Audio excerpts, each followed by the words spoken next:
না, চারজন চারজন করে বসে আছে, খাইতে দিচ্ছে। মেহমানদারি করার জন্য একজন মেহমানের পিছনে একজন মেজবান। কিন্তু করছে কি, খাবার দোকান, খাবারের প্লেট টেলেট দিয়ে রকমারি খাবার দিয়ে প্রত্যেক মেহমানের হাতের ভিতরে এই গোগল পর্যন্ত একটা পাইপ ঢুকে গেছে। এই হাতের ভিতরে গোগল পর্যন্ত কবজি থেকে পাইপ ঢুকে গেছে।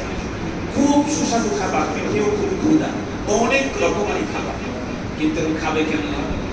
পাইপ যদি ঢুকানো থাকে, প্লেটের ভিতরে খাবার দাবার যতই নাড়াচাড়া করুন, মুখে দিতে চাইলে মুখে যাবে না, দক্ষিণবঙ্গে যাবে অথবা উত্তরবঙ্গে যাবে।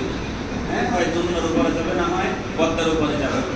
পড়ে গেছে যদি খাইতে না পারো, মানে গৌতম পাবি কপালে হকিস্টিকের মায় কোন যুবকের মাথায় এইটা কেমনে খাবে? হাত ফাঁস করতে না পারলে কেমনে খাবে? কারো মাথায় কিনতেছে বলে একজনই পেশাব করার দান করে নিরাপদে রাখছে একজন বুদ্ধিয়া। মনে আছেন আপনাদের? তার কাছে গিয়ে দিচ্ছে, দাদা এই যে দেখেন অবস্থাটা কি, অফিসটিকের দাঁড়ায় আছে, এখন আমাদের তো মার খাওয়া ছাড়া করা ছাড়া কোনো বুদ্ধি নেই। দাদা বলছে, হাসি দেওয়া বলছে, তোমরা লাফালাফি করো, তোমরা গরম দেখে আসে, এই খাবার এই বুদ্ধিটাই নাই, কেমনে খাইতে দিছে? দাদা খাবার দিচ্ছে, আমি চেয়ার টেবিল বসতে কেমনে?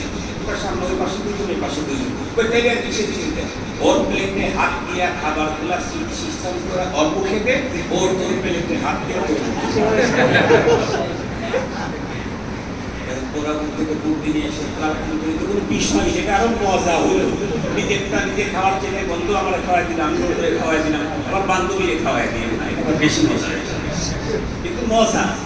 তো এখানে হাকিমুল মোহাম্মদ লিখছেন যে যুবকের লাগবে হলো শক্তি আর বৃদ্ধের লাগবে হলো হিকমত, বুদ্ধি। এই জন্য এই সমস্ত নওজোয়ান যে লাইব্রেরি হয়েছে, এরা যদি বড়দের সাথে সুসম্পর্ক রেখে তাদের কাছ থেকে মশওয়ারা নিয়ে চলে, তাদের জীবনে সফলতা আসবেই আসবে। আমাদের মনে আলহামদুলিল্লাহ বড়দের সাথে সম্পর্ক রাখে, আল্লাহ তাআলা বড় বানায়।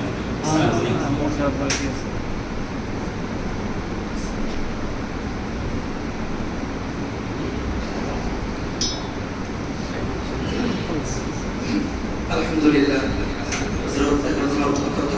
আলোচনা করেছেন। আল্লাহ তাআলা হযরতের কথা অনুযায়ী আমাদের সকলকে সামনের জীবন চালাবার তৌফিক দান করুন। আমিন।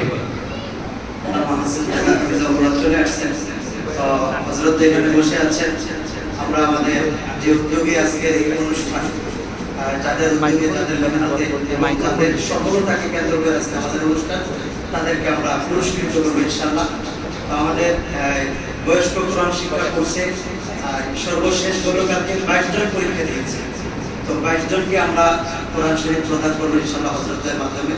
প্রথম আমরা যারা কোরআন শরীফ দিবেন, আমরা তাদের নামগুলো বলছি আমি, আপনারা দয়া করে একজন একজন এসে হযরতের হাত থেকে কোরআন শরীফগুলো নিয়ে যাবেন। নাজমুল হাসান, মেহেদি হাসান, তাকি হুসাইন, এরশাদ আলী, ফারুক হাওলাদার, তারেক হাসান, রাকিব তুমি বসে যাবে, তুমি বসে, তারেক হাসান, ফিরোজ, আনিসুর রহমান,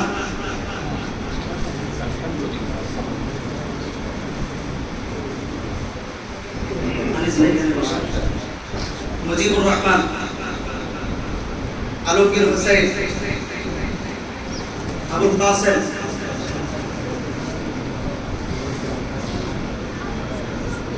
হারেস আলী,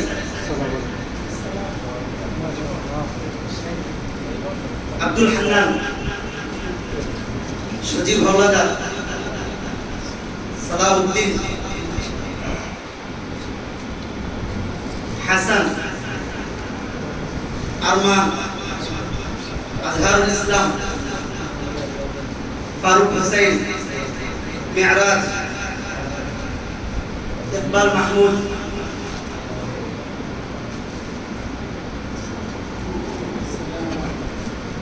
তাজুল ইসলাম, আশরাফ, জামাল হোসেন,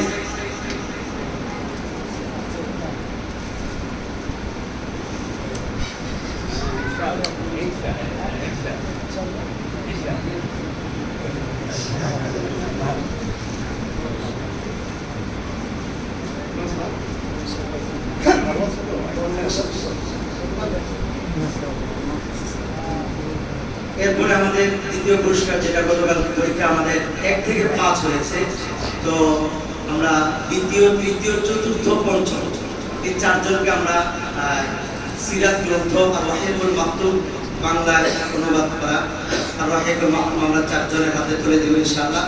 এর মধ্যে প্রথম হলেন ফারুক হাওলাদার,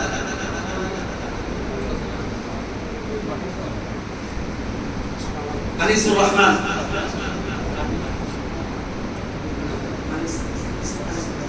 মুজিবুর রহমান, হারেস আলী,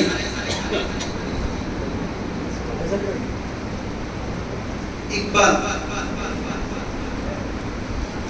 আমাদের তৃতীয় পুরস্কার হলো, আমরা পূর্বে বলেছি, যিনি প্রথম স্থান অধিকার করবেন তাকে আমরা উমরার ভিসা করে দিব, শুধু ভিসাটা করে দিব,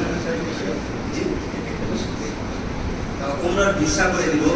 তো যিনি প্রথম স্থান অধিকার করেছেন, এখনো জানেন না কে প্রথম স্থান অধিকার করেছেন, তো আমরা নগদ অর্থ কাউকে দিব না, এটাও বলে দিয়েছি। যদি দেখা যায় উমরা যাওয়ার সামর্থ্য না থাকে, তাহলে পারিবারিক কোনো বস্তু যেটা প্রয়োজনীয় এমন কিছু কিনে দেব। তো এখন যিনি প্রথম স্থান অধিকার করেছেন তার নাম আমরা ঘোষণা করবো এবং তিনি আসবেন। আসার পরে উনি ওনার সিদ্ধান্ত অনুযায়ী যদি উমরা যান তাহলে উমরার ভিসা করে দিব, অন্যথায় যদি হজে যান তাহলে আমরা হজের নিবন্ধন করার জন্য যতটুকু উমরার ভিসা বহন এটা দিয়ে দিব, বাকিটা উনি দিয়ে নিবন্ধন করবেন। আমাদের প্রথম স্থান অধিকার করেছেন আনিসুর রহমান।